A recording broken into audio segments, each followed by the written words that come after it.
Muy buenos días tengan todos ustedes. Hoy nos da mucho gusto recibir al maestro Víctor Hugo García Ortega en esta sexta reunión del Seminario de Pensamiento Sistémico y Análisis de Sistemas que hacemos en la colaboración con la gente de la Academia Mexicana de la Ciencia de Sistemas y el Departamento de Ingeniería de Sistemas aquí en el posgrado de Ingeniería. En esta ocasión, el maestro Ortega, quien es ingeniero en sistemas computacionales por el Instituto Politécnico Nacional y es maestro de cómputo en ingeniería de cómputo con especialidad en sistemas digitales, pues él lo obtiene por el Centro de Investigación en Computación del Instituto Politécnico Nacional y es profesor titular en la Escuela Superior de Cómputo del mismo Instituto Politécnico Nacional. Actualmente trabaja en sistemas embebidos y arquitectura de computadoras y procesamiento digital. Entonces, pues le damos la muy cordial bienvenida y le agradecemos de antemano su valiosa colaboración. Adelante, profesor. Muchísimas gracias, doctora. Muy buen día a todos y todas. Voy a presentar la plática que se titula Sistemas embebidos, principios, tecnologías y aplicaciones. En esta plática vamos a tener este contenido temático que vamos a ir abordando. Vamos a dar una introducción a la parte de en qué momento surge el concepto de sistema embebido y con qué el sistema de cómputo da origen a este tipo de sistemas. Posteriormente ya hablaremos un poquito más sobre cuáles son las características que tiene estos sistemas, cuáles son las tecnologías que nosotros podemos ocupar en los sistemas embebidos y una metodología de sistemas precisamente adaptada al desarrollo de estos sistemas embebidos. Posteriormente hablaremos ya de las tecnologías de sistemas en chip y sistemas en chip programables, las tecnologías de circuitos específicos. Estas son las tecnologías clásicas, las más comunes, las más usadas, y posteriormente los sistemas operativos que nosotros ocupamos en sistemas embebidos, así como los diferentes lenguajes de programación y las distintas aplicaciones que tiene cada uno de ellos. Finalmente, vamos a abordar áreas de aplicación y ejemplos de aplicación de estos sistemas para ver en dónde nosotros podemos utilizarlos actualmente. Primero, vamos a abordar la introducción y aquí vamos a ver desde cuándo surge el concepto de sistema embebido, sistema inmerso. Este surge allá en la década de 1960, en la década de los 60, cuando pues las computadoras toman un tamaño lo suficientemente pequeño y pues empiezan a abaratar el costo para que puedan incorporarse en otros dispositivos o ya puedan incorporarse en sistemas de uso especializado. Eh, particularmente, particularmente IBM desarrolla en 1959 un modelo llamado el IBM 1620. Este modelo de computadora es un sistema de procesamiento de datos con programa almacenado, es decir, está grabado ya dentro de una memoria de manera permanente, que se elabora de propósito general y lo empiezan a utilizar ya pequeñas empresas, las universidades, en departamentos de investigación, en ingeniería, ya en grandes empresas, escuelas, y empezaron a utilizarse para darle soluciones a problemas complejos en el área de ingeniería, investigación y la ciencia administrativa. Entonces, es en este momento cuando ya empezamos a hablar de los sistemas embebidos como tal. Este equipo de cómputo de aquellos años tenían características de procesamiento con frecuencias de reloj de 50 kilohertz, una frecuencia pequeña en comparación con los sistemas actuales que tenemos de procesadores, pero suficiente para poder ya hacer muchas tareas de forma automatizada mediante la parte de programación. Ya manejaba lo que se le conoce como operaciones de punto fijo y punto flotante, es decir, hacía cálculos con números enteros y números flotantes. Cualquier algoritmo que necesitara este tipo de datos, pues ya se podía ejecutar en esta computadora. Y ya se empieza a utilizar, pues, el lenguaje de programación Fortran, de los primeros lenguajes que empezaron a usarse. Y bueno, teníamos un sistema de entrada y un sistema de salida, utilizando tarjetas perforadas, que fue lo primero que empezó a usarse en la época de la computación, en estos años. Entonces, ya podemos hablar un poquito más de qué es un sistema embebido. Los sistemas embebidos o inmersos son sistemas computacionales que están diseñados con hardware y software específicos para desempeñar tareas dedicadas. Y la intención es lograr beneficios en cuanto al desempeño y usabilidad del sistema. El ejemplo más conocido por todos de un sistema embebido, pues es el teléfono celular. Los teléfonos celulares actualmente es el sistema embebido más utilizado por las personas y es el más conocido. Esto es un sistema embebido, un sistema que tiene un procesador, tiene un sistema operativo, tiene sensores, acelerómetros, giroscopios, muchos incorporan sensores incluso de temperatura, tiene módulos o interfaces de comunicación. Tenemos disponibles módulos de comunicación Wi-Fi, Bluetooth, sistemas que utilizan la red de sistemas de comunicaciones móviles, ya sea 4G, 5G, y una cantidad de procesadores internos para diferentes tareas.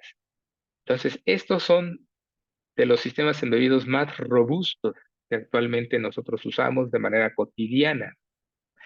Particularmente, este modelo, el Xiaomi Mi 11 Lite, este utiliza vamos a ver más adelante que es un sistema en chip. Utiliza este modelo de sistema en chip que tiene incorporado distintos procesadores. Tiene un CPU de 8 núcleos de 2.4 gigas, una unidad de procesamiento gráfico, tiene un procesador que ayuda a ejecutar algoritmos de inteligencia artificial, un procesador que ayuda a la parte de toma de imágenes y video, una cantidad de memoria RAM de 6 gigas, que es exageradamente enorme en comparación con el primer sistema embebido que surgió de IBM. Yo les digo siempre, siempre a los estudiantes que estos sistemas embebidos actuales que tenemos en la mano, ¿sí? Son súper computadoras. Y es interesante porque me atrevo a decir que esto es una supercomputadora.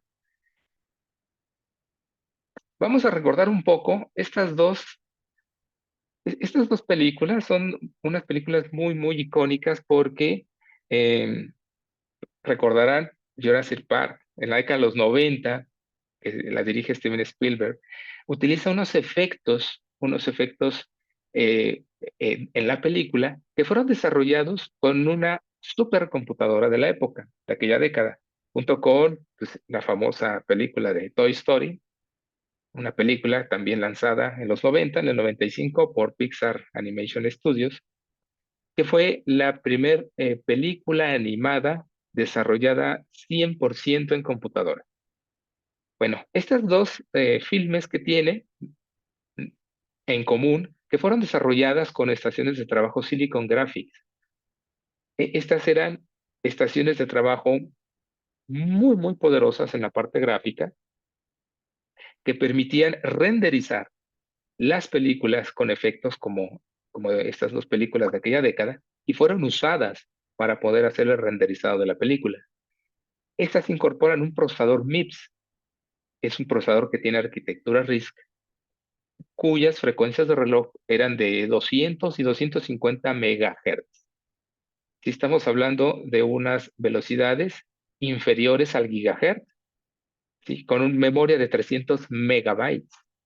Entonces, las características de cómputo y de procesamiento de esta supercomputadora de esta década son mucho menores que las que actualmente nosotros tenemos en un teléfono móvil disponible En cuanto a costo, es mucho más accesible que una supercomputadora Silicon Graphics de aquella época y con capacidades mucho mayores que estos equipos con los que se renderizaron estas películas. Entonces, estas supercomputadoras de la época pues ya han sido rebasadas totalmente por los sistemas embebidos actuales que tenemos, como esto que nosotros manejamos de manera muy cotidiana y de manera muy accesible al usuario. Por eso les digo que esos sistemas embebidos son supercomputadores. Y bueno, el concepto como tal me dice que este sistema embebido o inmerso puede ser parte de un producto final o puede estar como puede ser una parte de un sistema más grande o un sistema más complejo. Hablando de los ejemplos típicos de los aparatos electrodomésticos, pues el sistema embebido está inmerso en cada uno de ellos.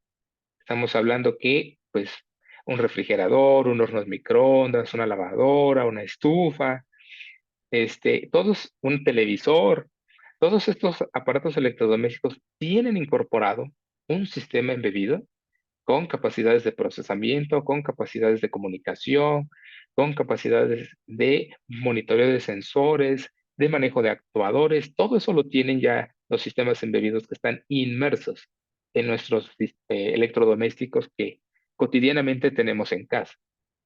Tenemos smartwatch que tienen inmerso también un super sistema embebido.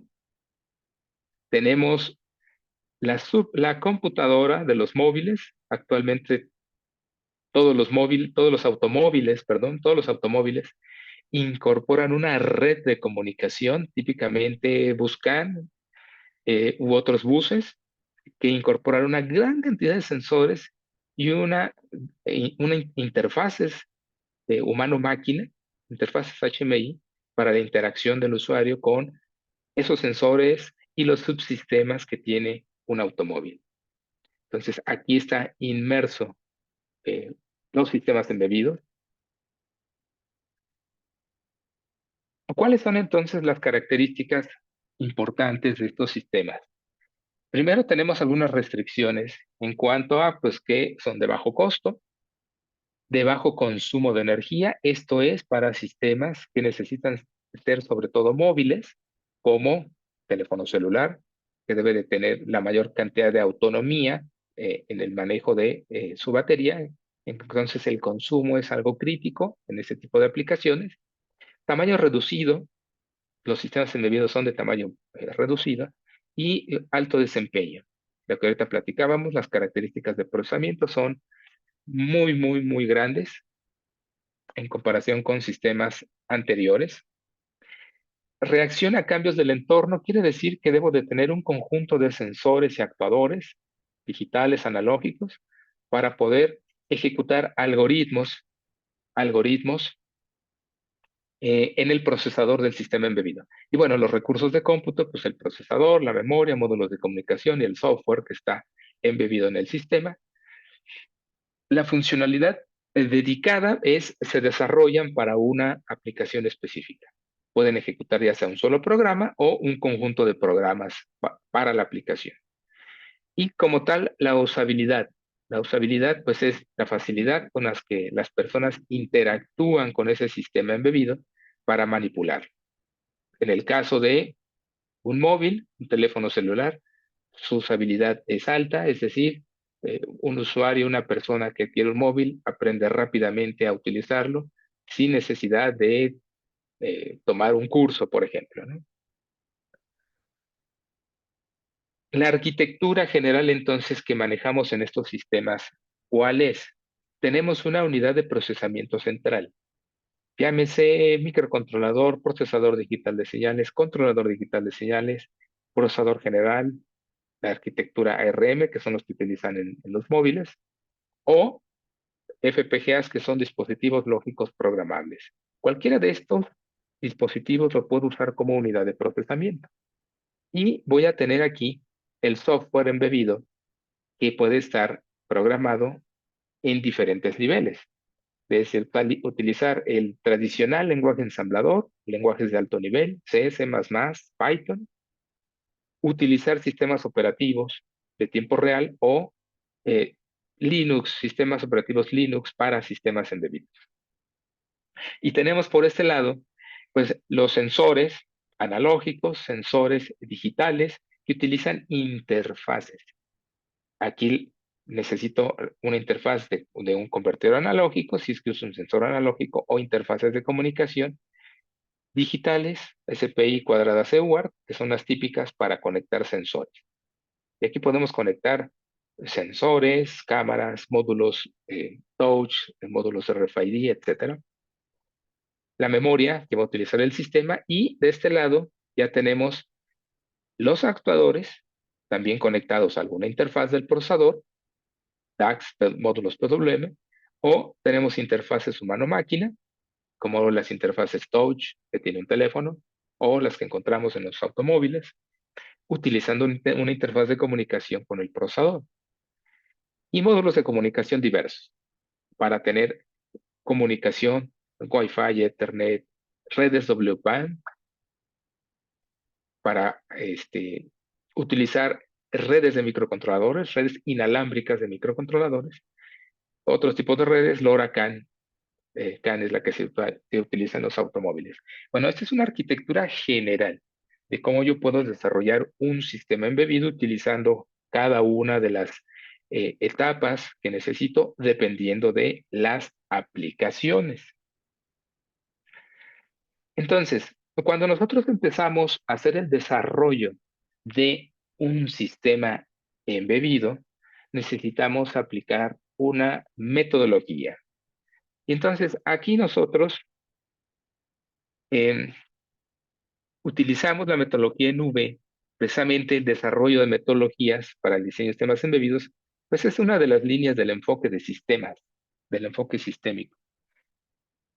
Esta metodología en particular nos habla de cuáles son las etapas que yo debo de utilizar en el desarrollo de un sistema embebido. Sin embargo, el cómo voy a desarrollar cada una de las etapas es algo donde nosotros podemos innovar y proponer esquemas diferentes, esquemas nuevos para el desarrollo de estas etapas.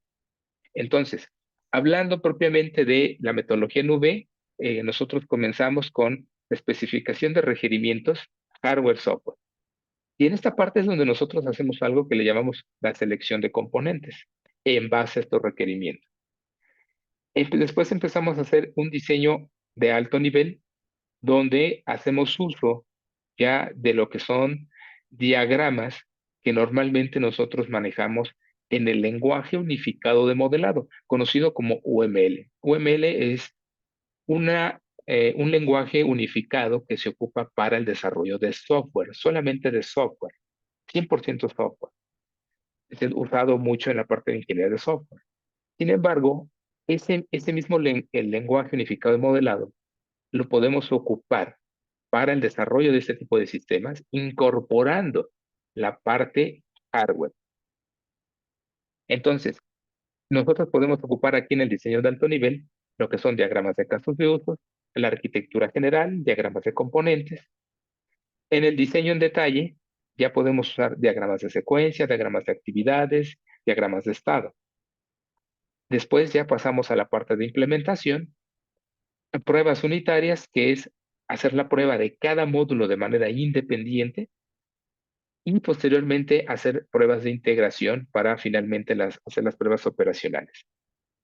En cualquier etapa de estas, nosotros podemos hacer retroalimentación a las etapas de diseño. ¿Por qué? Porque cuando estamos haciendo etapas de pruebas, pueden surgir ahí inconvenientes con los componentes seleccionados y tenemos que hacer modificación de ellos y nuevamente regresar a iterar a las siguientes etapas.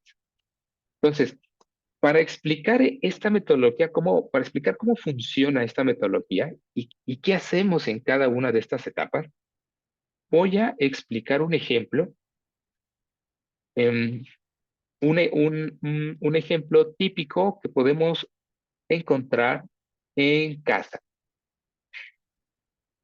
Dentro de la parte del área de redes de sensores, existe un área de aplicación que se le conoce como la domótica. ¿Qué cosa es la domótica? La domótica es básicamente el control y monitoreo y automatización en casa-habitación.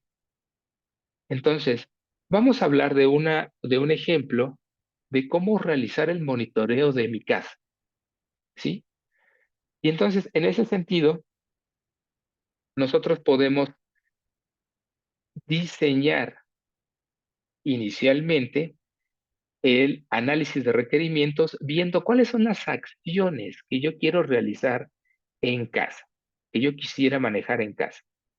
Entonces, bueno, normalmente aquí hacemos un ejercicio de pensamiento de diseño para que exista actividad por parte de los participantes de la plática, pero bueno, ahorita voy a colocar o explicar algunas de las acciones típicas que suelen decir los estudiantes o los asistentes cuando nosotros les preguntamos, ¿qué quisieras conocer de tu casa?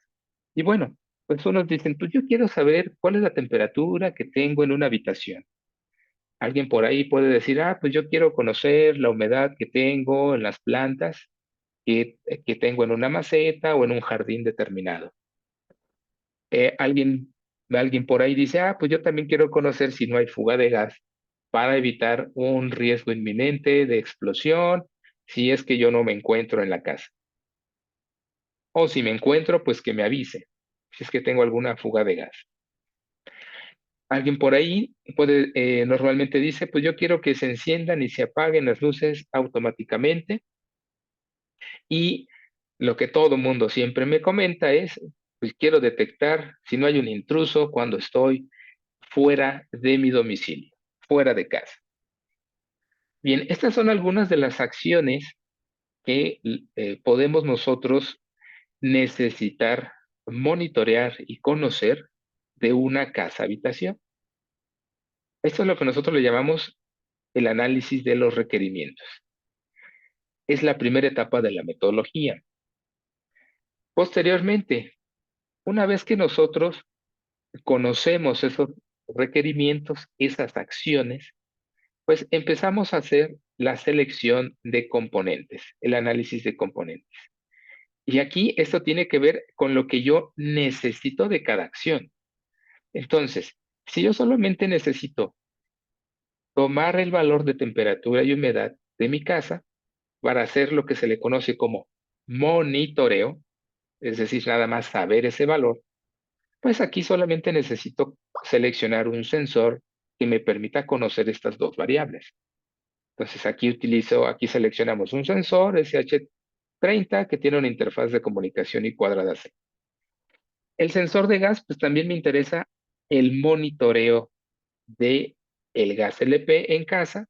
Entonces, pues selecciono un sensor MQ2, que es un sensor analógico de gas LP. El encendido y apagado automático de luces, eso lo puedo hacer a través de un sensor que me permita detectar la iluminación y variar su resistencia. Una fotorresistencia es lo que seleccionamos. Y cuando decimos quiero detectar intrusos, hay muchas formas de hacer la detección de intrusos. Bueno, una de ellas es utilizar un par de sensores. El primero es un sensor de efecto Hall magnético que me puede ayudar a detectar si una puerta o ventana se abre. Es un sensor que colocamos en la orillita con un imán y bueno, cuando se abre la puerta o ventana, pues me emite un valor digital de uno lógico si está abierta, cero lógico si está cerrada. Con eso yo puedo detectar intrusión. Y el sensor infrarrojo, el PIR, pues me detecta movimiento. Aquí yo puedo saber si hay movimiento dentro de una habitación. Entonces con eso sé que pues, hay un intruso ahí. Entonces aquí, en este primer escenario, voy a explicar tres escenarios diferentes. En este primer escenario, las acciones se limitan a monitoreo. Ese es el conjunto final de algoritmos que vamos a tener que implementar para esta aplicación y bajo este escenario. Entonces, El hacer monitoreo de estos sensores son sensores que me entregan pues un dato pequeño, hablando de 16 bits de temperatura, 16 bits de humedad, de aquí de 12 bits del convertidor, un sensor digital, un sensor analógico de tipo fotorresistivo, es también un valor analógico, estos son digitales, o sea, la cantidad de datos que manejo son muy pequeñita, entonces yo puedo elegir una red de comunicación WPAN donde puedo manejar 250 kilobits por segundo y mandar todos estos datos de estos sensores sin ningún problema con esta red. Y aquí utilizamos pues un microcontrolador, dado que solamente quiero hacer monitoreo y voy a mandar una trama con pocos bytes de comunicación. Entonces, puedo utilizar un microcontrolador y programarlo utilizando su ensamblador o lenguaje de alto nivel como lenguaje C. Entonces, bajo este escenario, bajo estos algoritmos, yo puedo establecer sensores, yo puedo establecer tipo de red de comunicación y tipo de procesador. Esto es lo que le llamamos el análisis de componentes en esta metodología. Voy a cambiar de escenario, utilizando exactamente las mismas acciones, pero ahora el usuario puede eh, colocar algunos requerimientos adicionales. ¿Cuáles son? Pues en lugar de solamente hacer monitoreo de temperatura y humedad, pues ahora quiero controlar la temperatura en una habitación. Es decir, establecer una referencia, un set point, para poder establecer cuál es el valor al cual quiero que eh, tenga la temperatura y humedad en una habitación. Y entonces aquí, al agregar ese requerimiento, implica que yo utilice en mis algoritmos ya no solamente monitoreo, sino ahora utilice control. Y aquí, pues hay muchas estrategias de control, desde el control clásico, PIDs, controladores lógico difusos, CLDs, y muchos otros más. Entonces, aquí los algoritmos ya cambian. ¿Por qué? Porque ya queremos regular temperatura en una habitación.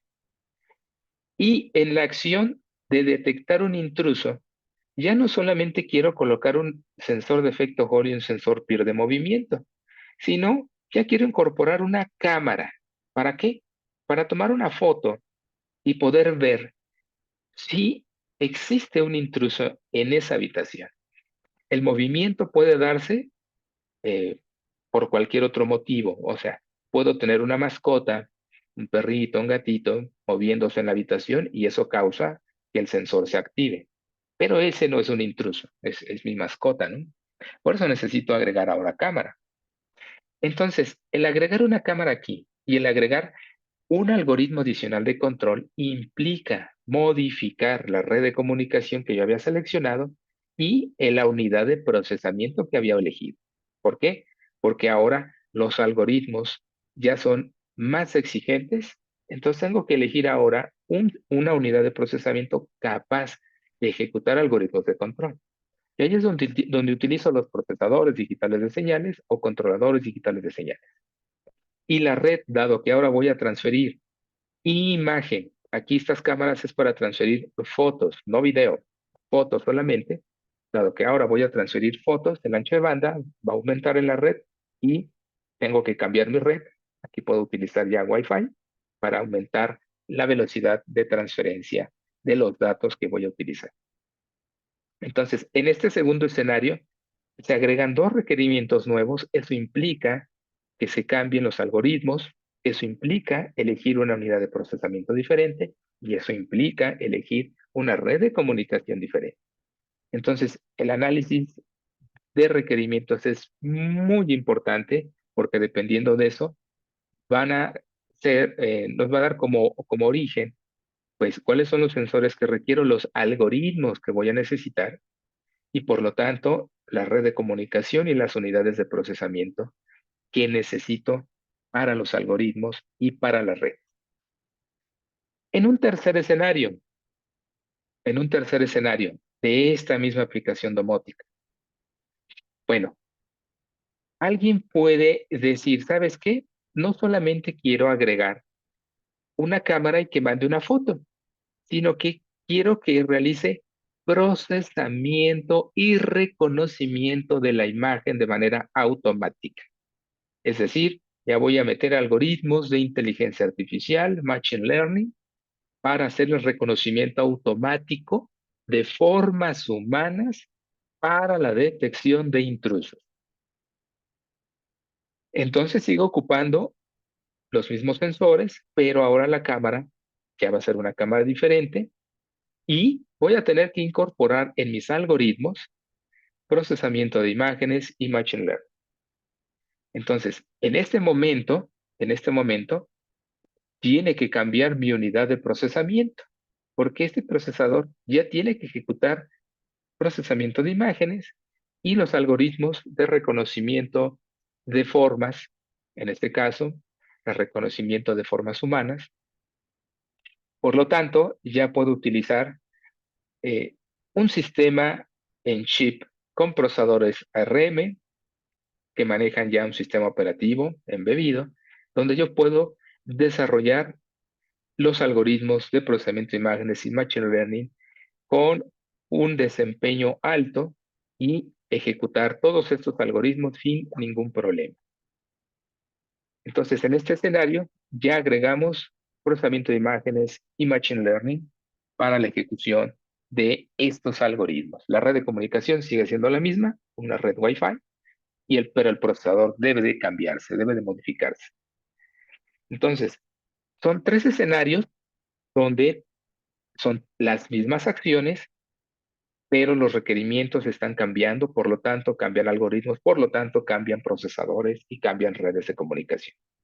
Entonces, todo esto hay que este, analizarlo usando nuestra metodología. En la parte de diseño de alto nivel, cuando pasamos a la parte de diseño de alto nivel, esto es lo que le llamamos la arquitectura general del sistema. Esta es la arquitectura general del sistema para el escenario 1, para el escenario 1 de los tres que platiqué. Entonces, aquí nosotros ya planteamos de manera gráfica qué es lo que vamos a estar elaborando para el sistema aplicado al área de domótica. Aquí vamos a tener ya el microcontrolador elegido, el módulo de comunicación, los sensores y vamos a tener varios nodos llamados nodos esclavo. ¿Por qué nodos? ¿Por qué varios? Porque pues uno se coloca en la sala, otro se coloca en el jardín, otro se coloca en una habitación, otro en la cocina, en diferentes lugares de la habitación, de la casa donde yo los requiera para monitorear las diferentes variables. Es decir, gas, pues el gas tiene que estar en la cocina, ¿sí? La parte de humedad, pues esa tiene que ser en un jardín. Temperatura, pues eso sí puede ser en una habitación, en la sala, etcétera. Entonces, resulta que necesitamos varios nodos y un nodo maestro o servidor que recibe la información de estos nodos y ya los puede mandar a través de Internet al usuario para que tenga la información de su casa cuando esté fuera de ella o cuando esté también en ella, ¿no? Entonces, esta es la arquitectura general, es lo que le llamamos diseños de alto nivel, junto con diagramas de casos de uso, diagramas de componentes, que nosotros aplicamos para ir definiendo cuáles son los elementos que vamos a estar ocupando en el desarrollo de este sistema. Posteriormente entramos a lo que se le llama el diseño en detalle dentro de la metodología. Y aquí es donde nosotros utilizamos, por ejemplo, este es un diagrama de secuencias. El diagrama de secuencias en UML se ocupa para el desarrollo de las interacciones entre objetos de software, solamente objetos de software. Sin embargo, nosotros aquí lo adaptamos para tener objetos de software, como la interfaz y el repositorio de datos, y objetos de hardware, como el nodo maestro, que es un microcontrolador, y el nodo esclavo, que es el que tiene los sensores. Aquí tengo objetos de software y tengo objetos de hardware. Entonces, es una em, expansión de estos diagramas a utilizarlos tanto en objetos hardware como en objetos software. Eso los usamos junto con diagramas de estado, junto con diagramas de actividades, para describir las acciones que voy a tener entre cada uno de los diferentes objetos y subsistemas de los, em, en el caso de la parte de hardware, los subsistemas que existen en el procesador. Posteriormente, pues ya pasamos a la implementación, y en la implementación, pues hacemos programación ya propiamente, tanto de la parte hardware, es esta parte que tengo aquí en la pantalla, en la parte izquierda, como de la parte software, que es la parte de, en este caso, un servidor web, el que tenemos aquí del lado derecho. Entonces tenemos la programación de la parte hardware, programación de la parte software, y tenemos también en esta etapa de implementación la implementación del hardware necesario para el desarrollo de la aplicación. Entonces, aquí tenemos ya el desarrollo de la tarjeta que necesitamos con el micro y los sensores y módulo de comunicación para poder llevar a cabo la implementación de los nodos esclavos y de el nodo base o nodo servidor. También la implementación hardware va incluida en esta etapa. Y posteriormente pasamos a las pruebas unitarias. En las pruebas unitarias, pues es probar de manera individual cada uno de los elementos que voy a ocupar en el sistema. Aquí tengo la prueba unitaria de los sensores, cómo estamos probando primero los sensores, que estén dando bien la temperatura, la humedad, el gas correctamente. También se hace la prueba unitaria de todas las demás etapas en el sistema. Aquí solamente estoy mostrando prueba unitaria de sensores. Después, pues vienen las pruebas de integración. Ya integro esta recolección de sensores con el sistema web que tengo para el monitoreo. Y pues empezamos a ver que estos valores de sensores lleguen al servidor, donde nosotros ya lo tenemos disponible mediante el servidor web. Y posteriormente, pues ya son las pruebas operacionales, las pruebas ya con el sistema aplicado de manera completa, donde podemos ya ver los resultados de monitoreo de cada variable y ya empezar a hacer la analítica de estos datos. Aquí donde nosotros ya podemos hacer analítica, desde estadísticos, como son ver cálculos de medias, varianzas, desviaciones, las medidas de tendencia central, o hacer incluso aquí ya algoritmos que permitan predecir estados como el de gas, si es que va a haber un aumento de gas, predecirlo, y utilizar algoritmos aquí de Machine Learning para hacer predicciones y entrenamiento de modelos como redes neuronales con estos datos.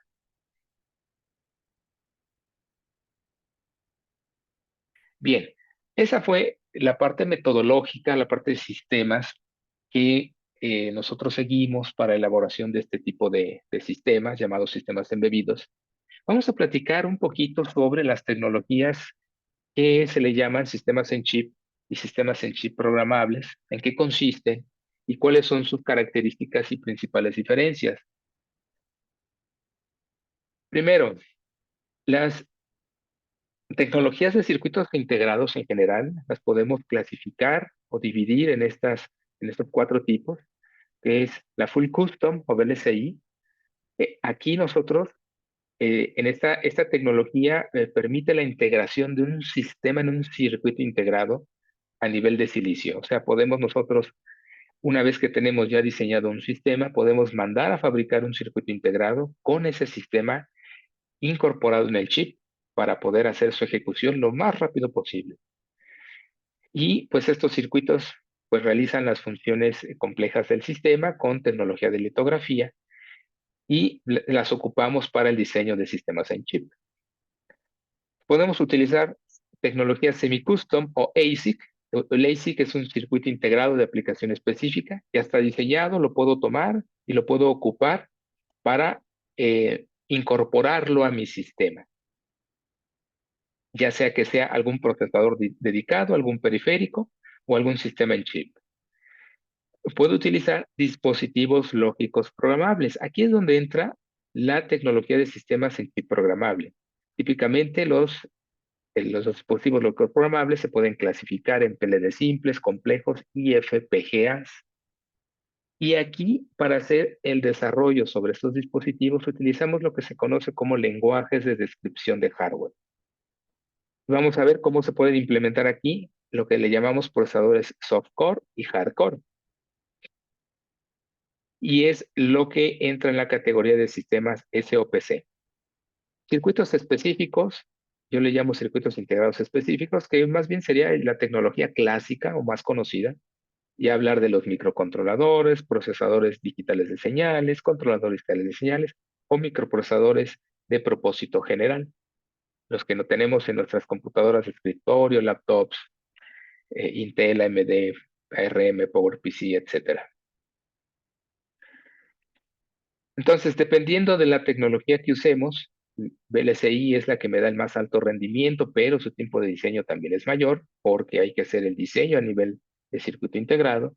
Y bueno, así podemos pasar por ASICs, PLDs, microcontroladores y microprocesadores de propósito general. Los sistemas en chip. ¿Qué son los sistemas en chip? Bueno, esos son sistemas electrónicos que se encuentran en un solo circuito integrado.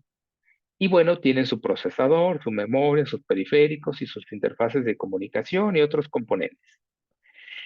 Estos sistemas en chip, todos los recursos periféricos que tienen, su arquitectura, la memoria y, bueno, estos tres que están aquí en verde, no se pueden modificar, no los podemos modificar. Si un microprocesador ya viene con un módulo UART y yo necesito dos módulos UART, pues ya no puedo agregarle el otro internamente al circuito, ya no se puede, y no lo puedo modificar o no le puedo quitar un periférico, eso no se puede. Junto con la memoria pues no se puede quitar ni poner, al menos que utilicemos memoria externa con una interfaz, pero la que tiene interna ya no se puede modificar, su arquitectura tampoco. No puedo agregar recursos dentro del sistema en chip. Externamente sí lo puedo hacer, dentro del sistema en chip no se puede. Entonces, todos los recursos de este sistema no se pueden modificar. Vamos a poner un ejemplo. Este es un sistema embebido muy usado que utiliza un sistema en chip llamado Raspberry Pi 4, uno de los actualmente usados, que tiene aquí, en este pequeño circuito que está encerrado en rojo, tiene este circuito llamado el BCM2711. Esto es el sistema en chip. Eso es a lo que le llamamos sistema en chip. Dentro de ese circuito está el procesador, que es un procesador ARM Cortex A72 de 4 núcleos. Tiene una unidad de procesamiento gráfico, un GPU, bastante sofisticado, y tiene todos los recursos periféricos, todos incorporados dentro del mismo circuito integrado. Esto es a lo que le llamamos un sistema dentro de un chip. Y junto con la memoria, ¿no? Ya tiene incorporada la memoria. Entonces, ya tiene incorporado aquí adentro todo lo que necesita para poder trabajar. Externamente tiene también otros recursos periféricos externos. Pero este es el sistema en chip. Entonces, si yo quiero cambiar el procesador a ese sistema en chip, pues eso no lo puedo hacer. Eso ya está incorporado y ese es el que tengo y ese es el que voy a usar. Si quiero agregar uno nuevo, pues aquí no puedo. Aquí ya está fijo este procesador. Igual, si yo quisiera cambiar en la unidad de procesamiento gráfico, pues no puedo. Si yo quisiera quitar un periférico de aquí y poner otro en su lugar, no puedo. Los recursos internos del sistema en chip no se pueden modificar. Bien, ¿qué es ahora un sistema en chip programable? Bueno, también son sistemas electrónicos contenidos en un solo circuito integrado. También incluyen el procesador, la memoria, periféricos e interfaz. La diferencia con los sistemas en chip es que el SOPC se puede reconfigurar y se puede personalizar la arquitectura, ¿sí? Es decir, yo puedo quitar un procesador, poner otro, quitar memoria, aumentar, quitar un periférico, poner otro. Yo personalizo lo que quiero que tenga. Y esto solamente lo logramos utilizando tecnología reconfigurable como los FPGAs. Esta es una tarjeta de desarrollo muy usada, Nexus A7 de Xilinx, que tiene un FPGA de la familia ARTIX 7, utilizada para estos sistemas en chip programables. Entonces, primero vamos a platicar qué cosa es un FPGA. Bueno, un FPGA es un dispositivo que tiene muchos elementos, bloques lógicos configurables, LBs, así se les llama, donde nosotros podemos implementar diseños digitales, combinatorios y secuenciales usando un lenguaje de descripción de hardware. Esta es la vista interna de un FPGA. Todos estos recuadros amarillos son los LBs y los que vemos en otro color diferente, como estos de aquí, se les llama recursos dedicados que están dentro del FPGA. Entonces, dentro de los LBs, yo puedo diseñar el sistema en chip. ¿Qué es lo primero que nosotros colocamos en el sistema embebido? Es el procesador. Lo primero que necesito colocar es el procesador. Entonces, voy a colocar aquí un procesador. Por ejemplo, este procesador que yo tengo aquí en pantalla. Aquí tengo en la parte superior, le puse FPGA. Es decir, este procesador está inmerso, perdón, dentro del FPGA. Y pues tiene todas las partes de un procesador. Contador de programa o pila, memoria de programa, el archivo de registros, la ALU, la memoria de datos, la unidad de control, y aquí yo puedo ejecutar instrucciones. Bueno, este procesador, ¿cómo lo implemento adentro de un FPGA? La forma en cómo implementamos estos procesadores adentro del FPGA es mediante un programa. Cada uno de estos bloques funcionales que tengo aquí se programan utilizando un lenguaje de descripción. Y aquí tengo el ejemplo de el bloque que está aquí, que se llama memoria de programa.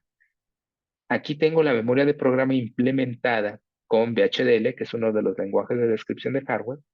Aquí la tengo implementada. Este código que vemos aquí es el bloque funcional memoria de programa del procesador. Y cada bloque funcional es un programa que yo elaboro con este lenguaje. Al final, todo ese programa enorme que es el procesador se sintetiza en el FPGA y se coloca en los CLVs para que pueda operar el procesador dentro de un FPGA. Esto se les llama procesadores por software, conocidos como soft core. Son los famosos soft core. Entonces, ¿cómo vemos el diseño de un sistema embebido dentro del FPGA?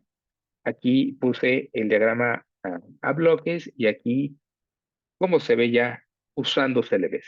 Entonces, yo tengo un microprocesador softcore con su memoria y ese procesador aquí en el dibujo del lado derecho utiliza ciertos CLVs para sintetizarse, utilizando el programa VHDL. Aquí se sintetiza y utiliza, por ejemplo, estos 4 CLVs que yo tengo aquí encerrados. Pero además el procesador necesita la memoria y la memoria pues se utiliza de otros LVs para implementarse. También necesito los periféricos y los periféricos ocupan otros LVs para implementarse. Entonces, todo este sistema embebido, procesador, memoria y periféricos, están siendo implementados dentro de los LVs del FPGA. Entonces, ¿cuál es la característica más importante de estos sistemas en chip programables? Que yo puedo modificar lo que sea de la arquitectura. Si yo no necesito estos periféricos, los quito y no van a sintetizarse y no van a ocuparse LVs dentro del FPGA. Los retiro. Entonces aquí tengo, por ejemplo, periféricos que son los más convencionales que suelen tener cualquier unidad de procesamiento, cualquier microcontrolador, cualquier procesador, como son interfaces I cuadrada C, SPI, UART. Estas son interfaces típicas que encontramos en todo microcontrolador. Si yo no las necesito, pues las quito. No las necesito, pues las retiro. Y así con ese otro periférico que es el GPIO, que son timers, etcétera. Hay muchos periféricos más. Si los necesito, los dejo y si no, los retiro. O, ¿qué puedo hacer también de nuevo? Puedo agregar periféricos que no existen. Por ejemplo, si estoy usando un algoritmo de cifrado y es un algoritmo nuevo que yo acabo de crear, un modelo matemático nuevo, puedo implementar un periférico que ejecute ese algoritmo con el lenguaje de descripción de hardware y se lo puedo incorporar a mi sistema embebido dentro del FPGA. Esto es algo que no puedo hacer en un sistema en chip, pero sí lo puedo hacer en un sistema en chip programado. Otro ejemplo es, tengo un algoritmo de Machine Learning que hace predicciones de algún tipo o que estoy aplicando en un sistema de recomendaciones para la elección de cursos en una carrera. Bueno, ese algoritmo que yo estoy creando con alguna técnica de Machine Learning, una vez que ya la tengo bien probada en computadora, puedo diseñar el core dedicado usando VHDL y puedo incorporarlo al sistema embebido como un periférico nuevo, un periférico que yo acabo de crear derivado de una aplicación y de ciertos algoritmos que seleccioné de Machine Learning. Y entonces aquí lo agrego al sistema embebido. ¿Sí? Esto es algo que no puedo hacer en un sistema en chip, pero sí lo puedo hacer en los sistemas SOPC. Entonces, este es un procesador soft-core con la memoria y periféricos implementados todos en los CLVs dentro de un FPGA. ¿Qué es el microprocesador hardcore? Observen que el procesador soft-core ocupa CLVs dentro del FPGA para poder implementarse. Aquí está el microprocesador soft-core y estos son los CLVs que está ocupando dentro del FPGA. Cuando ya hablamos de procesadores hardcore, la arquitectura es exactamente la misma, el procesador, la memoria, los periféricos, pero ahora el procesador ya no se encuentra, ya no lo sintetizo usando CLVs, sino se encuentra en una parte de silicio dentro del mismo FPGA, pero es en un silicio separado de los CLVs. Y ahí es donde se coloca el procesador de manera dedicada. Entonces, esta área de silicio es ocupada para implementar solo el procesador, por eso se le llama hardcore, ya está diseñado en silicio, y todos los LVs los libero para ocuparlos en otros recursos periféricos. Entonces, ya uso CLVs para periféricos y tengo más CLVs para periféricos personalizados, por ejemplo. Y ya este procesador ya no me ocupa CLVs del FPGA. Esto es a lo que se le conoce como procesadores hardcore, diseñados en silicio, dedicado dentro del FPGA. Y bueno, un ejemplo, aquí, este es un ejemplo más de entretenimiento que nada. Este es una fuente danzante, esto que vemos aquí. Bueno, esta fuente danzante pues tiene un conjunto de actuadores aquí para poder emitir desde diferentes tonalidades de luz y eh, dejar que el flujo de agua fluya con una presión diferente y podamos tener distintas alturas de este flujo dependiendo de lo que queramos manipular en la fuente danzante. Entonces, en una aplicación de este tipo, cada uno de los actuadores que yo tengo aquí para hacer ese control de flujo, utilizan normalmente una señal PWM para poder hacer el control de la apertura de la válvula. Y pues una fuente de este tipo con 35 actuadores, donde yo tengo estos 35 flujos de agua, pues necesitaría elegir un procesador que tenga 35 módulos PWM. Bueno, los procesadores actuales no tienen tantos, los microcontroladores actuales no tienen tantos módulos PWM.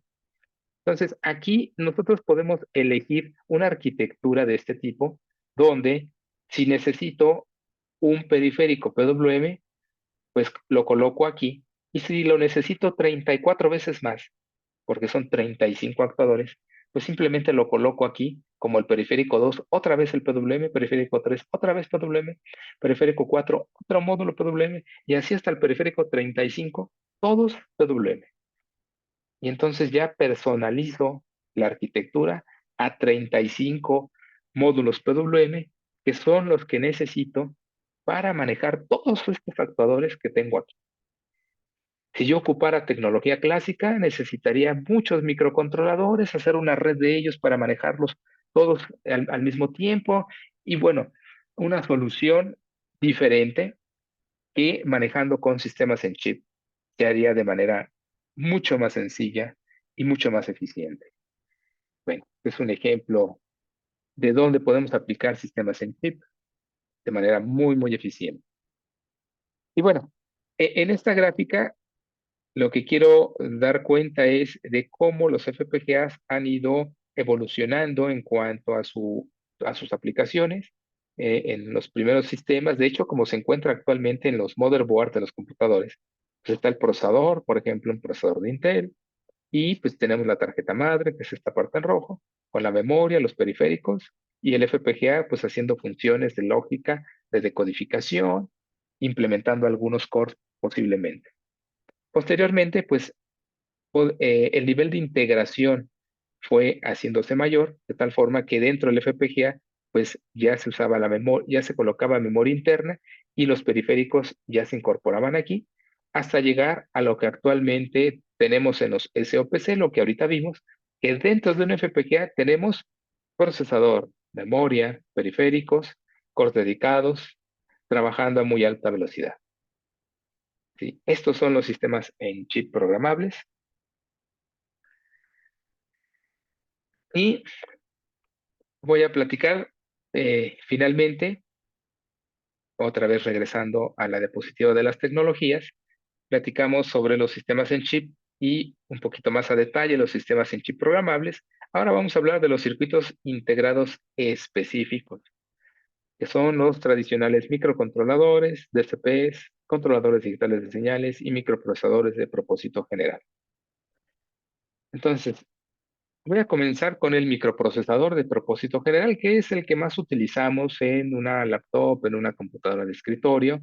El procesador es un SoC, es un sistema en chip, que tiene pues un conjunto de instrucciones para poder ejecutar diversos programas. Y pues tiene el microprocesador tiene una arquitectura con distintos bloques funcionales. De manera obligada, pues tenemos que tener nuestra ALU, nuestras unidades de ejecución, la ALU, barrel shifter, multiplicadores y visores y el archivo de registros para ejecutar algoritmos, la unidad de interfaz con el bus y la unidad de control. Esos tres bloques son obligados en un procesador. Los demás son obligatorios, perdón, opcionales, los que están aquí con líneas punteadas. La unidad de administración de memoria, MMU, es opcional, la puedo tener o no. La unidad de procesamiento gráfico, el caché, la unidad de punto flotante, son unidades opcionales. Bueno, actualmente los procesadores tienen, de propósito general, tienen implementados todos estos bloques funcionales. Y vamos a hablar más adelante de la MMU. La MMU es la unidad de administración de memoria y este me permite poder hacer una traducción de direcciones virtuales, que son las que maneja un sistema operativo, a las direcciones físicas del mapa de memoria que tiene el procesador. Esto lo ocupamos dentro de los sistemas embebidos para poder colocar un sistema operativo como Linux en el sistema embebido y trabajar con ese sistema para el desarrollo de aplicaciones. Entonces, cuando un procesador tiene incorporada una unidad de administración de memoria MMU dentro de sus bloques funcionales, yo le puedo colocar un sistema operativo de alto nivel como Linux. Si no está esta unidad de MMU, no puedo colocar Linux, pero sí puedo colocar sistemas operativos de tiempo real. Bueno, más adelantito platicaremos un poquito más. Entonces, microprocesadores de propósito general. Tenemos procesadores como PowerPC, Intel, AMD, ARM, que son procesadores ocupados en computadoras de escritorio, que pueden ser diseñados en sistemas en chip, o sea, ya en circuitos, o dentro de un FPGA, como sistemas, dentro de un sistema SOPC también puede estar incorporado.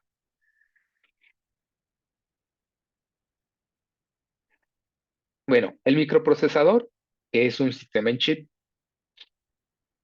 sus terminales, si nosotros adquirimos un procesador de Intel de alguna generación, Core, Core i5, Core i7, pues ese procesador solito no funciona.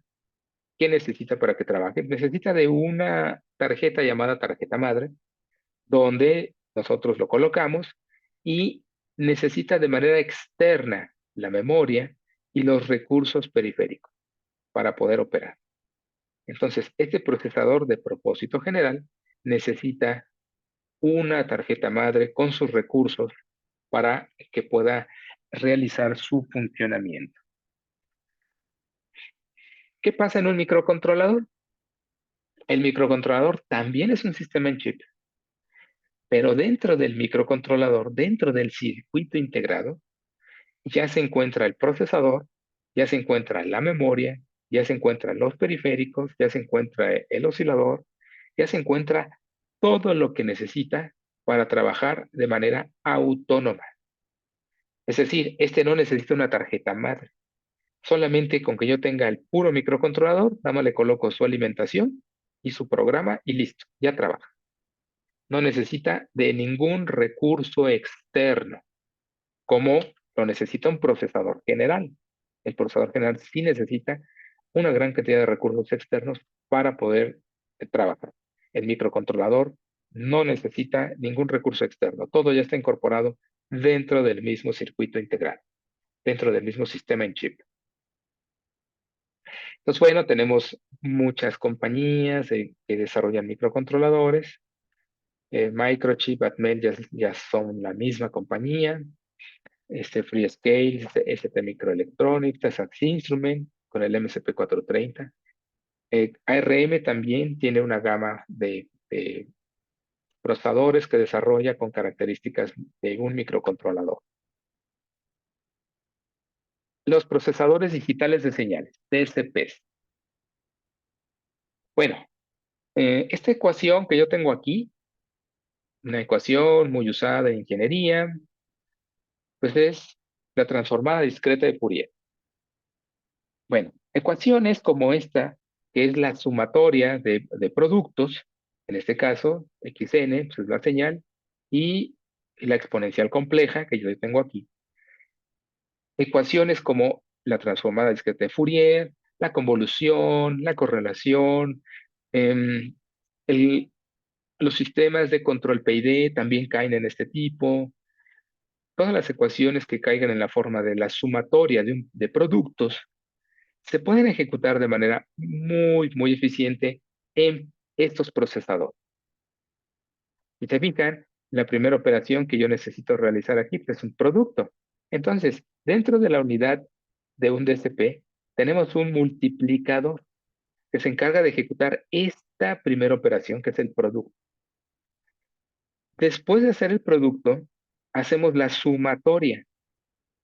Entonces, después de hacer el producto, el resultado pasa a este bloque que tengo aquí, que es un sumador. Y como es una suma acumulada, es una suma que se va quedando acumulada sobre el mismo registro, la salida del sumador se retroalimenta para volver a ser entrada del mismo sumador. Entonces, esta arquitectura que se diseñó por allá de la década de los 70, Texas Instruments empezó a desarrollar los primeros DSPs comerciales, la familia TMS, fueron los primeros que empezaron a desarrollarse. Por ahí de la década de los 90, esto ya era muy usado, estos DSPs, eh, y pues empezó el boom con esta tecnología para ejecutar estos algoritmos. Entonces, si se fijan, este algoritmo hace el producto, hace la sumatoria, tiene que incrementar este índice, que es un apuntador, tanto del arreglo xn como de la exponencial compleja. Entonces, aquí tenemos que mover dos índices, tenemos que tomar los siguientes valores de los arreglos, ponerlos en los registros para realizar el producto siguiente.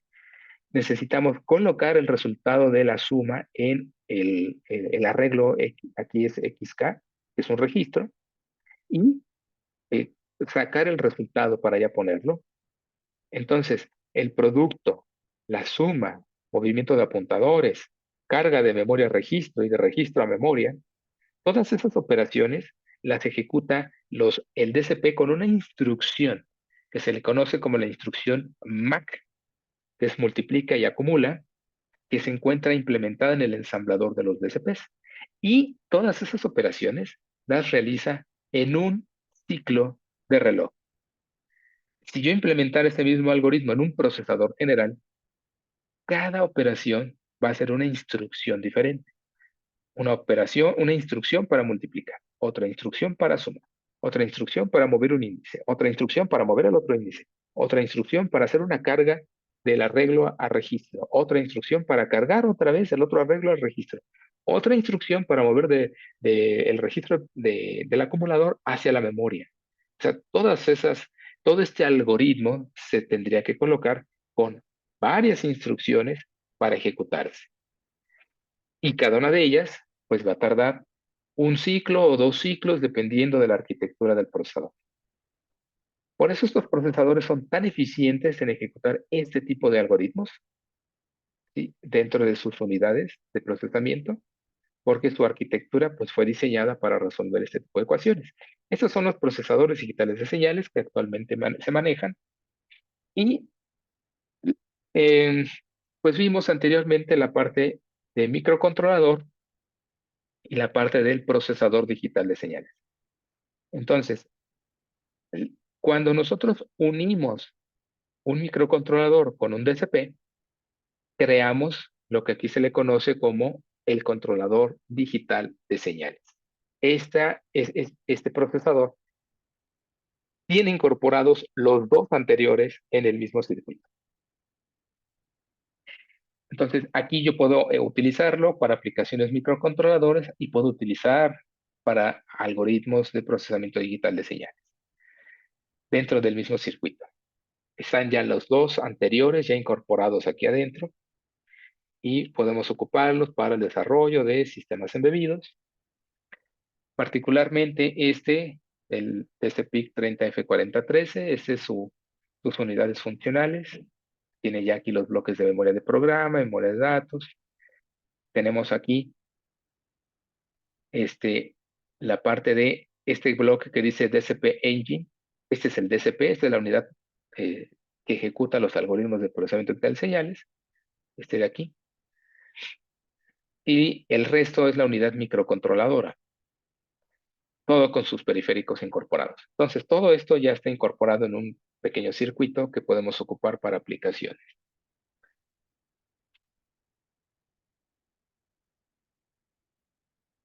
Bien, vamos a hablar ahora sobre los sistemas operativos y lenguajes de programación.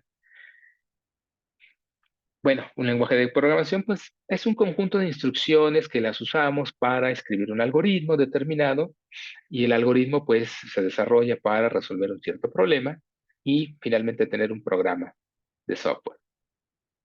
Y aquí nosotros podemos ocupar distintos lenguajes dependiendo de el tipo de tecnología que ocupe, si uso un microcontrolador, si uso un DCP, si uso un procesador de propósito general, si uso un FPGA.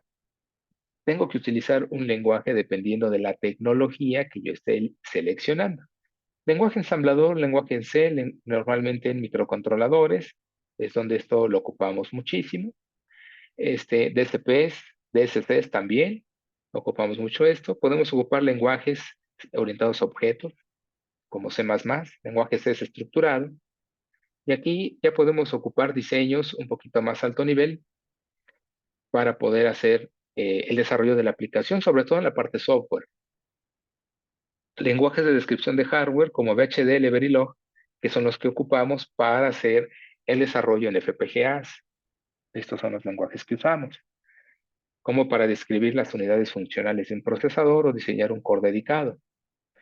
Python, lenguaje R, incluso, usa múltiples paradigmas y los ocupamos en ciencia de datos y machine learning para poder hacer análisis estadístico y algoritmos de machine learning, hacer entrenamientos de modelos y utilizarlos en aplicaciones diversas, ¿no? Predicción, puede ser reconocimiento, etcétera.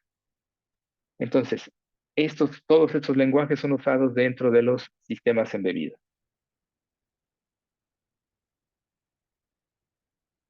Sistemas operativos, bueno, el sistema operativo pues, es un programa de software que administra los recursos del sistema embebido, como los procesos, memoria, archivos, los dispositivos, que son los periféricos, y la parte de comunicación de red. Entonces, aquí tenemos dos grandes sistemas operativos usados, los sistemas operativos que les llamamos de tiempo real y los sistemas basados en Linux para sistemas embebidos, el famoso Embedded Linux. Los sistemas operativos de tiempo real, pues es un programita que ejecuta un planificador de tareas dentro del del microcontrolador, DCP o DCC, para poder administrar las tareas que yo tengo aquí dentro de la aplicación. Normalmente esto lo ocupamos cuando el dispositivo no tiene la unidad de administración de memoria, la MMU, porque aquí no le puedo colocar un sistema más grande como Linux, pero sí le puedo colocar un sistema operativo de tiempo real. Entonces, aquí lo usamos típicamente en microcontroladores, DCPs, DSCs. Y bueno, los sistemas operativos basados en Linux, pues es una distribución de Linux que se ocupa para los sistemas embebidos. El ejemplo más usado por todos en un móvil pues es posiblemente Android, que es un sistema operativo basado en Linux que se usa para ejecutar las aplicaciones del teléfono celular. Ese es, yo creo que el sistema operativo basado en Linux más usado por todos, Android, o en su gran mayoría, ¿sí? Porque está el de iOS, pero que utiliza Linux para su ejecución en el sistema embebido. Y bueno, y dependiendo ya de los sistemas embebidos que se ocupen, ya propiamente para aplicaciones más especializadas, tenemos, por ejemplo, Raspberry Pi, BeagleBone y Jetson Nano de NVIDIA, que son tres de los sistemas en chip más usados actualmente con sistemas basados en Linux como operativo. Este, Aquí sí ocupamos los sistemas basados en Linux. Bueno, cada sistema en chip tiene su propio sistema operativo. Por ejemplo, Raspberry Pi pues, tiene el que actualmente se llama RaspIOS, antes Raspbian, y es el que se ocupa aquí. Sin embargo, para cualquier sistema en chip podemos desarrollar nuestra propia versión personalizada de Linux utilizando herramientas que se utilizan para la generación de eh, distribuciones de Linux para los proyectos dedicados.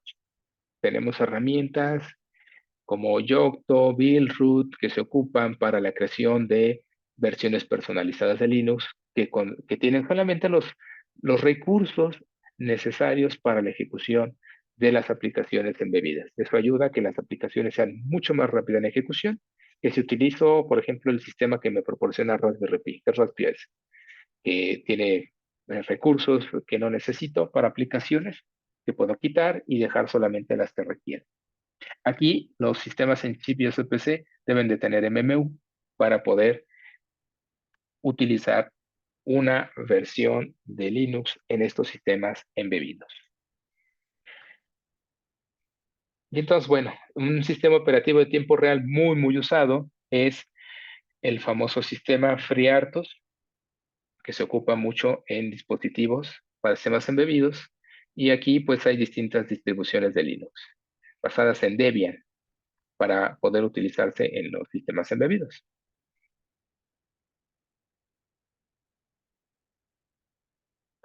Y aquí voy a platicar de varias áreas de aplicación donde podemos ocupar los sistemas embebidos.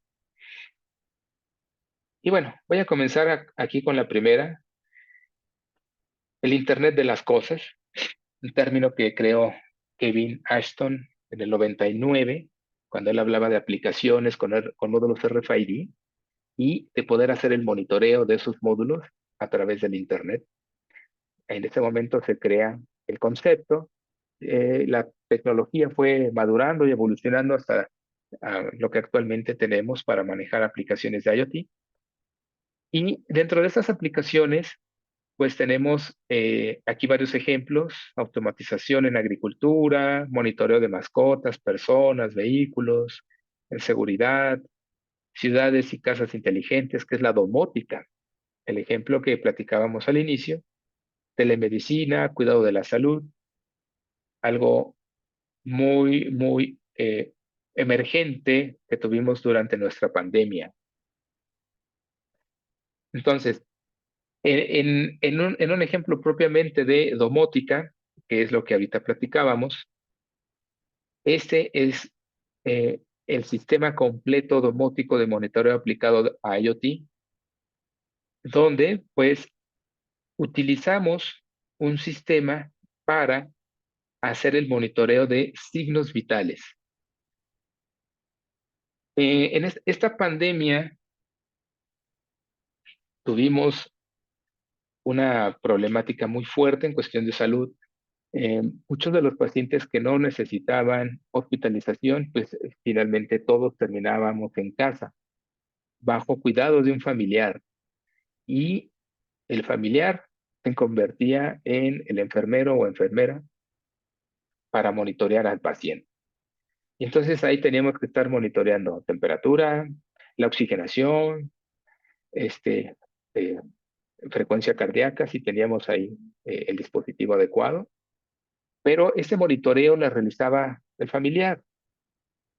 No teníamos un sistema de monitoreo de signos vitales de un paciente en casa y que un médico lo pueda checar en el hospital. Bueno, ¿qué desarrollamos aquí? Pues un sistema que tiene un sensor especializado para temperatura corporal, con otro sensor especializado para la medición de pulso cardíaco. Aquí todavía en esta parte, este sensor no tenía la parte de monitoreo de oxigenación, este sistema, en este punto, ¿no? En este año. Ya el trabajo que actualmente estamos manejando ya tenemos sensor de oxigenación incorporado, pero bueno, este trabajo solamente teníamos temperatura y frecuencia cardíaca. Utilizábamos aquí un sistema embebido. El sistema embebido que se usó es un sistema en chip Raspberry Pi 0 para hacer la adquisición de los sensores y un módulo de comunicación IoT, el BG96. Este es un módulo que se conecta a la red de comunicaciones móviles para poder hacer el envío de estos dos valores a la persona que tiene disponible una aplicación móvil en su teléfono para hacer el monitoreo de estos signos vitales en el móvil. Entonces, aquí el personal puede ser un personal médico, puede ser un familiar que monitorea a su paciente desde donde se encuentra. Aquí ocupamos la red de comunicaciones móviles con este módulo. Eso quiere decir que no necesito que el paciente que está en casa tenga una conexión de Internet, un servicio de Internet Wi-Fi contratado para que yo pueda tener la comunicación. No, utilizo la red de telefonía móvil 4G para hacer el envío de datos. Bueno, este es un trabajo en el área de aplicación de IoT para monitoreo de signos vitales, desarrollado mediante sistemas embebidos. En redes de sensores inalámbricos es otra área de aplicación donde tenemos muchos ejemplos de aplicación: automatización en agricultura, monitoreo también de personas y mascotas, seguridad, domótica, telemedicina, microredes de energía. Todas esas son ejemplos de aplicación que caen dentro de esta área. Y aquí, pues yo les coloco el ejemplo de domótica, el que estuvimos platicando ahorita en el escenario, en los escenarios iniciales de la plática. Y aquí nos enfocamos a temperatura, humedad, gas, esas tres variables.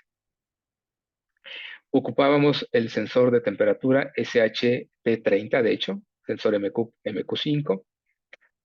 Unidad de procesamiento, un sistema en chip Raspberry Pi Pico W, muy pequeñito, con la unidad, con el módulo de comunicación Wi-Fi ya disponible, y un servidor en la nube, en la plataforma de Google, para hacer el almacenamiento de todos los datos para que el usuario los pudiera consultar vía HTTP directamente en la nube. Entonces, este es un ejemplo dentro del área de redes de sensores inalámbricos. De hecho, estos chicos terminaron apenas el año pasado tesis 2022, ocupando sistemas embebidos y la parte de almacenamiento en nube dentro del área de domótica. Este es otro trabajo. El cómputo móvil. El cómputo móvil es otra área donde podemos tener múltiples aplicaciones, realidad aumentada, procesamiento de imágenes, machine learning, monitoreo de mascotas, personas, vehículos, telemedicina y cuidado. Todas estas aplicaciones se pueden desarrollar dentro de esta área utilizando sistemas embebidos. ¿Cuál es el ejemplo que les pongo aquí en cómputo móvil? Aquí en cómputo móvil, no solamente hacemos cómputo móvil dentro de un teléfono celular, también dentro de un sistema embebido. Aquí hablamos de un sistema de geolocalización de personas en situaciones de secuestro.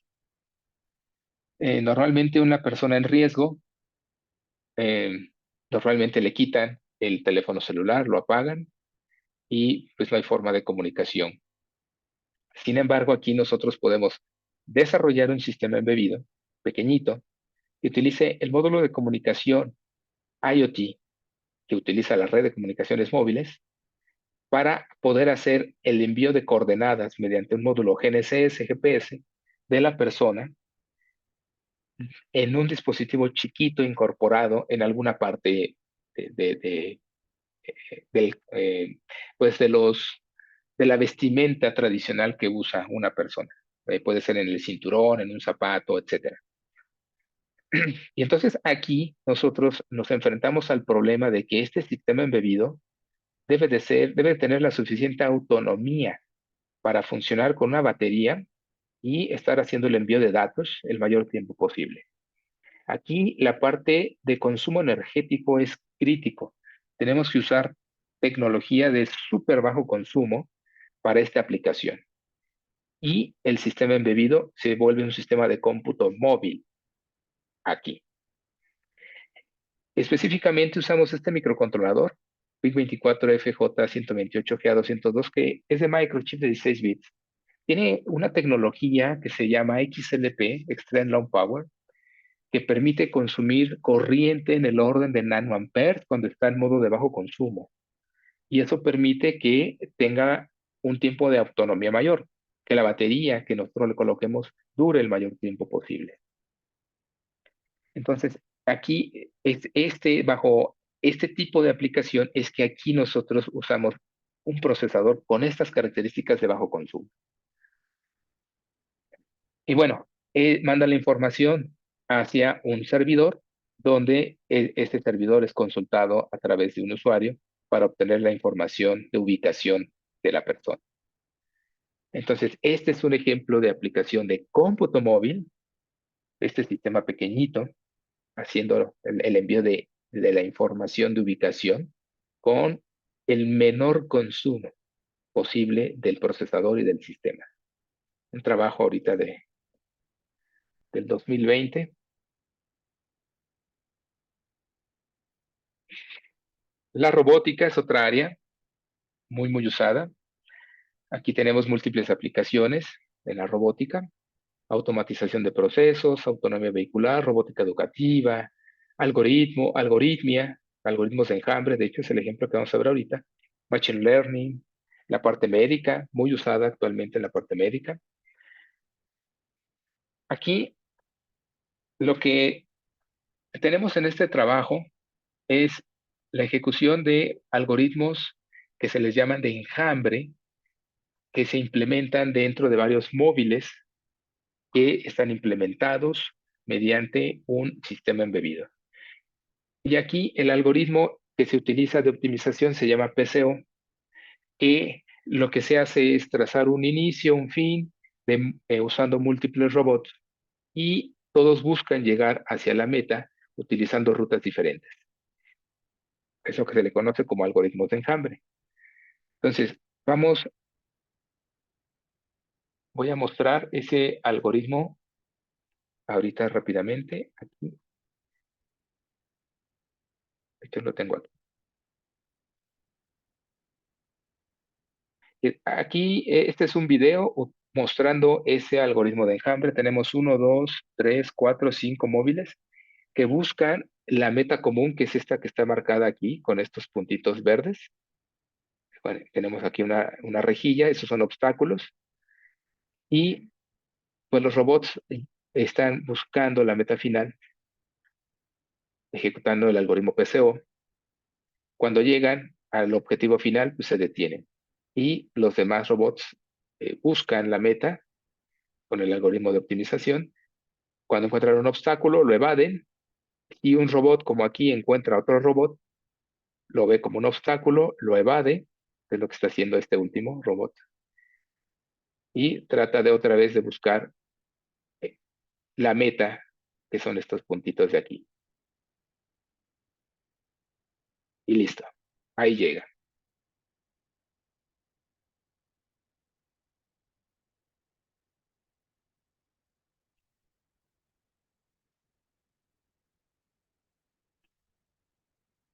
¿Sí?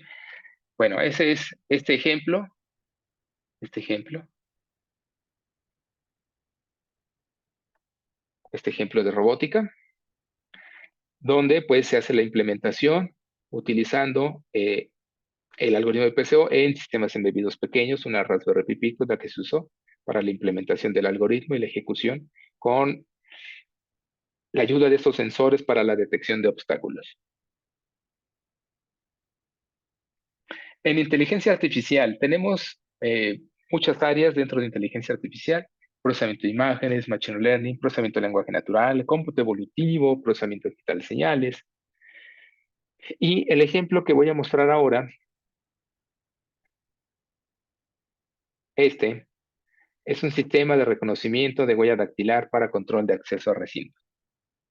Bueno, en este tipo de sistemas nosotros utilizamos la parte de procesamiento digital de imágenes, que tiene un conjunto de etapas desde la adquisición de imagen, que es con el sensor, pasando por, en este caso, el sensor usado es este sensor que aparece aquí. El sensor es el FPS 110, tiene 500 dpi de resolución y utiliza un área de captura de 300 por 300 píxeles.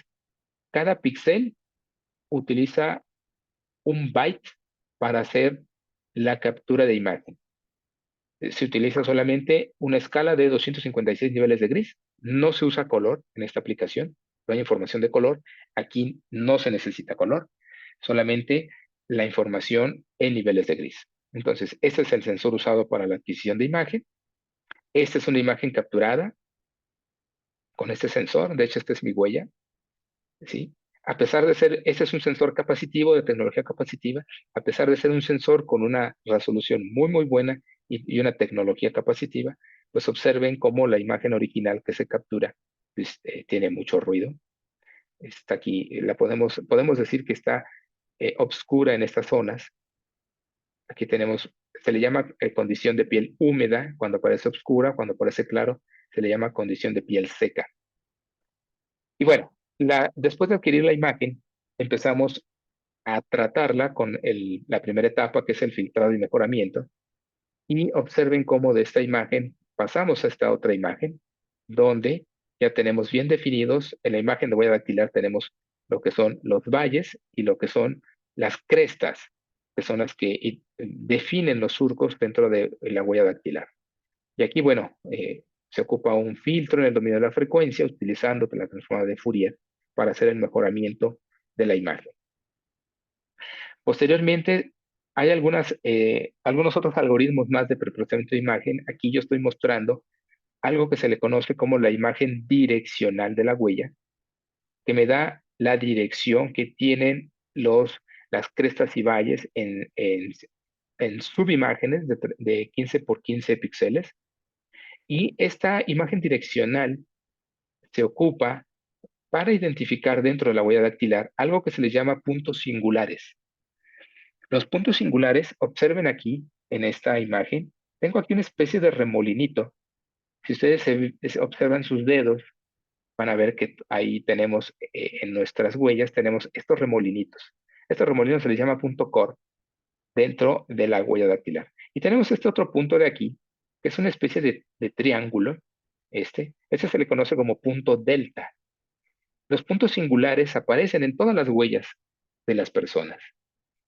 Y la imagen direccional se ocupa con una red neuronal, un perceptor multicapa entrenado con algoritmos de retropropagación para detectar de manera automática dónde está el punto core y dónde está el punto delta.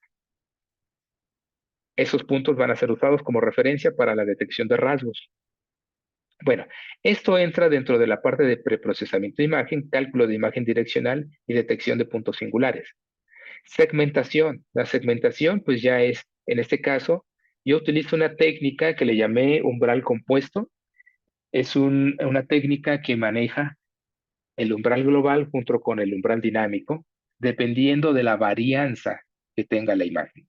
Resulta que en zonas de varianza baja, como esta zona que es oscura, el umbral dinámico da mejor resultado y en zona de varianza baja, varianza alta, el umbral global da mejor resultado. Entonces aquí yo implementé un algoritmo llamado umbral compuesto, así le llamé, donde dependiendo de la varianza de la imagen, es el tipo de umbral que se ocupa.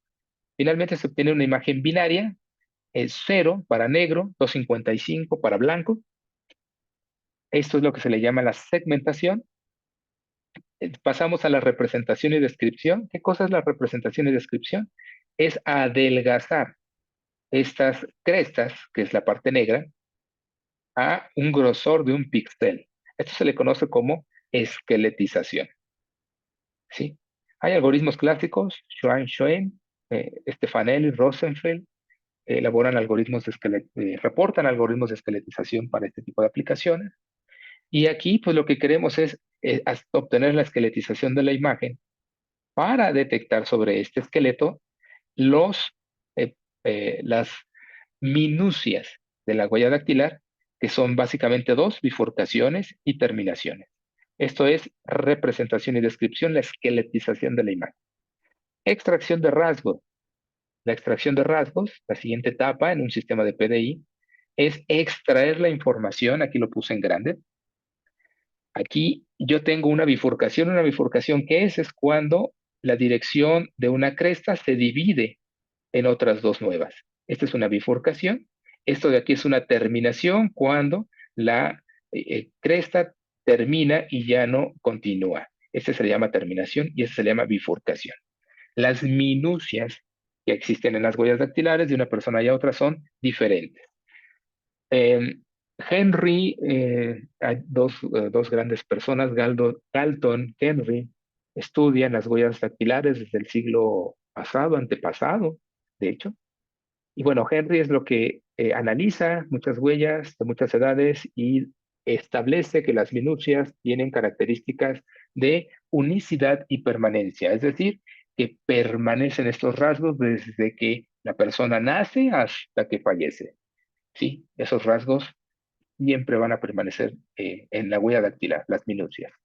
Y unicidad, pues porque son únicos de una persona a otra. O sea, una persona tiene distintas minucias que otra, incluso entre gemelos. Entonces, bueno, en la extracción de rasgos, ¿en qué consiste? Pues consiste en que yo no solamente determine la posición XY de estas minucias, sino también, pues, obtenga la distancia de la minucia a los puntos singulares, que es este punto core, que está aquí, este punto delta, que está acá. ¿Sí? Si yo obtengo la coordenada XY, la coordenada XY es una coordenada que se modifica si yo aplico traslación o rotación de la huella. Entonces deben de ser rasgos invariantes ante transformaciones como traslación, rotación, escala y otras transformaciones. Bueno, aquí no puedo utilizar la coordenada XY para hacer comparativa. Tengo que hacerlo con un rasgo que sea invariante ante traslación y rotación. Por eso utilizo los puntos core y el punto delta, los puntos singulares. Entonces, aquí yo tengo la distancia de la minucia al punto core, de la minucia al punto delta. La distancia entre core y delta es una referencia que es invariante ante traslación y rotación. Entonces puedo obtener la distancia de aquí a acá, la distancia de aquí a acá y el ángulo que forma. Es decir, obtener distancia y ángulo, obtengo la coordenada polar, no la cartesiana, sino la polar de la minucia. Y esa sí la puedo comparar. Bueno, junto con otros rasgos, como son la distancia de sus vecinos, la información direccional que hay alrededor de la minucia, Y todo ese conjunto de rasgos me forman el vector de características que utilizo finalmente en un modelo de reconocimiento.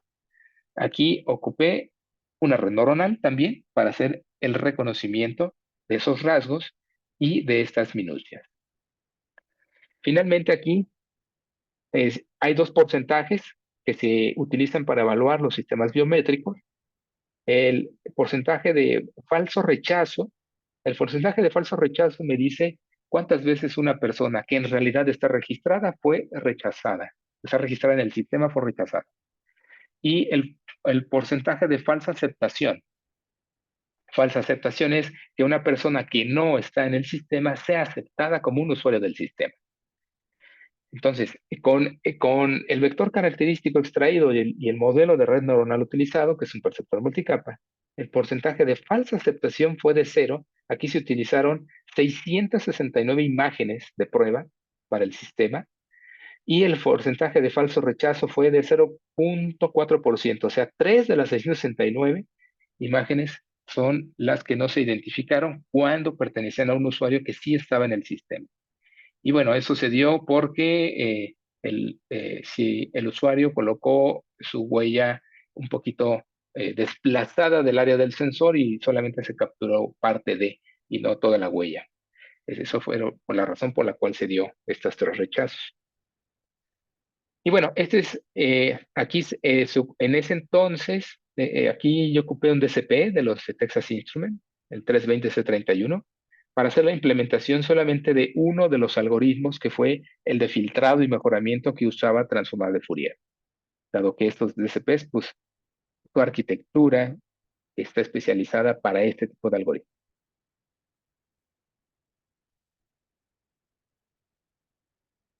Y otro ejemplo más es en el escenario 3 que yo les platiqué de domótica, pues ahí les planteaba hacer el reconocimiento de formas humanas. Bueno, se implementó ese algoritmo utilizando el algoritmo de Hawk para extracción de rasgos, que es un algoritmo que utiliza gradiente. Lo que hace es extraer la imagen direccional de en este caso de la imagen, de la escena, para poder identificar una forma humana. Y aquí se ocupó una máquina de soporte vectorial, un modelo de red neuronal para hacer el reconocimiento. El porcentaje de eficiencia que se obtuvo es del 92%, implementado en un sistema embebido Raspberry Pi 4. Y ahí es donde se hizo la implementación de este algoritmo eh, con esta red neuronal en la aplicación domótica. Esta tesis es del 2022, de hecho. Y bueno, tecnología educativa es otra área de aplicación de los temas embebidos.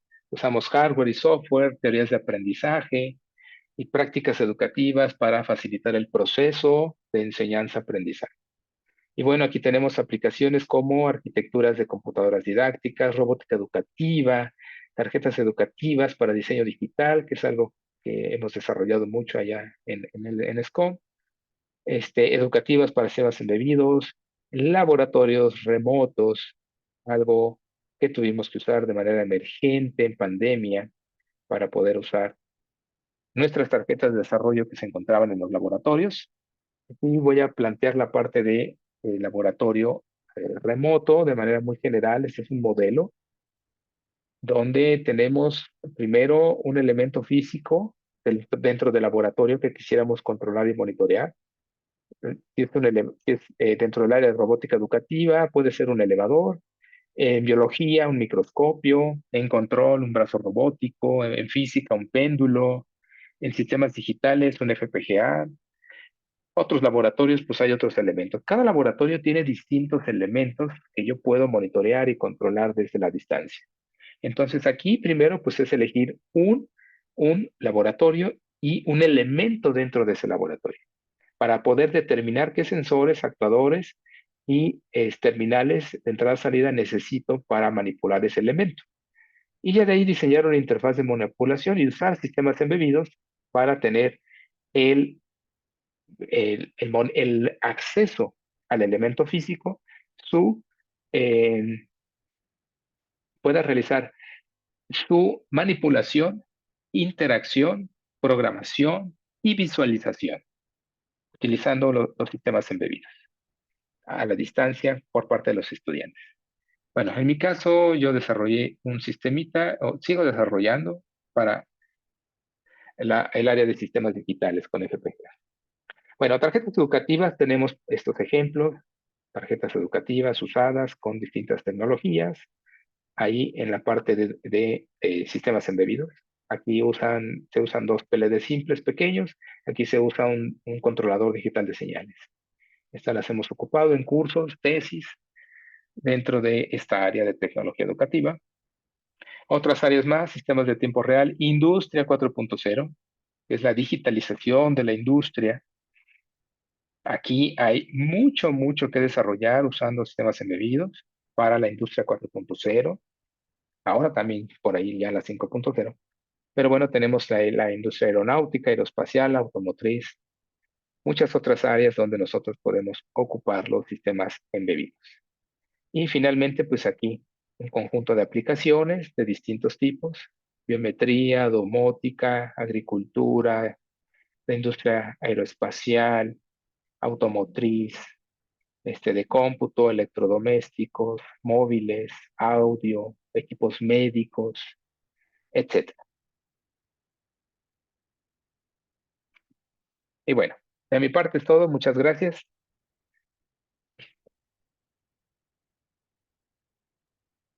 Muchas gracias.